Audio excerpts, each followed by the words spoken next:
আমার ঘরের ফ্রিজটা আমি ঠিক কিভাবে পরিষ্কার করি তার একটা ছোট্ট ক্লিপ তোমাদের সাথে আমি শেয়ার করেছিলাম। সেখানে অনেকেরই প্রশ্ন ছিল তুমি ফ্রিজের ডোরের এই রাবারটা খুলে কিভাবে পরিষ্কার করছো তার একটা ভিডিও দিও। চলো আজ তোমাদেরকে সবটাই বলবো। নমস্কার সবাইকে, আমি শম্পা চলে এসেছি নতুন একটা ভিডিও নিয়ে। একটু পুরনো মডেলের এই ফ্রিজগুলোতে কিন্তু ডোরের এই ইলাস্টিকটা খোলা যায়, খুলে এটাকে খুব ভালোভাবে পরিষ্কার করা যায়। আসলে এর ভিতরে কিন্তু প্রচুর নোংরা পড়ে, ফাঙ্গাসও হয়, সেই জন্য এটা খুলে পরিষ্কার করলে বেশ চকচকে দেখতে লাগে ফ্রিজটা। খোলার পর রাবারটা পরিষ্কার করাও কিন্তু খুবই ইজি। সাবান জল বা সার্ফের জল দিয়ে টুথব্রাশ দিয়ে ঘষে ঘষে খুব ভালোভাবে রাবারটাকে পরিষ্কার করা যায়। আর আমি যতবারই ফ্রিজ পরিষ্কার করি প্রতিবারই কিন্তু ওই রাবারটাকে খুলে আমি পরিষ্কার করি। আসলে ফ্রিজটা যখন কেনা হয়েছিল, কোম্পানির লোক যখন এসেছিল বাড়িতে এটাকে সেট করে দিতে, তখনই কিন্তু তারা বলে গিয়েছিল এটাকে আপনি খুলে ক্লিন করতে পারবেন। আর সেই মতন প্রতিবারই খুলে আমি সাবান জল দিয়ে ভালো করে ওটাকে পরিষ্কার করে নিই।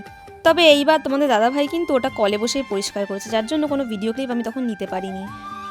আশা করি যেভাবে তোমাদেরকে বুঝিয়ে বললাম তোমরা হয়তো বুঝতে পেরেছো। তবে পরের বার যখন আবার খুলবো তখন তোমাদের সাথে আমি ডিটেল ভিডিওটা শেয়ার করে দেবো। শুধু কিন্তু ফ্রিজের রাবার না, ফ্রিজের প্রত্যেকটা পার্ট কিন্তু খুলে খুলেই পরিষ্কার করি এরমভাবে।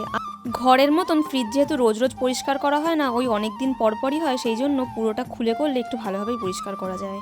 আমার হাতে যেহেতু টাইমটা কম ছিল, রোদে বেশিক্ষণ দিয়ে এগুলো কিন্তু আমি শোকাতে পারিনি, তাই জন্য ঘরে এনে মুছে নিচ্ছি। আর ওই যে রাবারটা ছিল ওটাকে কিন্তু রোদ্রে ভালো করে জল ঝরিয়ে নিয়েছিলাম, কারণ ওটা যেহেতু একবার লেগে যাওয়ার পর ওর ভিতরে আর হাওয়া বাতাস ঢুকবে না, যদি জল থেকে যায় তাহলে কিন্তু বাজে স্মেল হবে। তাই যখনই খুলবে চেষ্টা করবে ভালো করে ধুয়ে পরিষ্কার করে শুকিয়ে নিতে।